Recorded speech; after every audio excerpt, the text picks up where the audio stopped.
Dnes bych vám chtěla poradit, jak poznáte, jestli máte správně prodloužené řasy. Správně prodloužené řasy v žádném případě na oku necítíte. Nijak vás neštípou, nikam se neotáčí, nikam vás nepíchají a nevidíte je v pohledu. Doporučuji, když přijdete domů od paní stylistky, abyste si lehla, zavřela oči a poprosila někoho, aby vám to oko vyfotil pěkně z vrchu. Vy si to přiblížíte a podíváte se na tu techniku prodlužování a na tu čistotu práce. Umělé řasy musí být vždy nalepené na jedné jediné přirozené.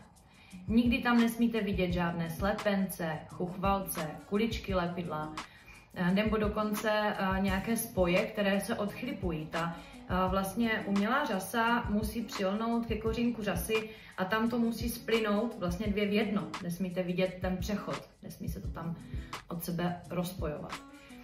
Už na první pohled poznáte vlastně, že ta práce je hezká, čisťonká, jedna řasa vedle druhé, takže už z toho je to vidět.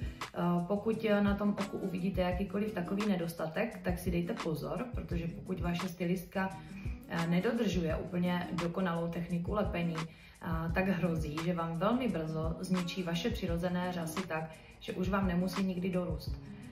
Takže doporučuji určitě svoje oči kontrolovat, jestli to je všechno tak, jak to má být.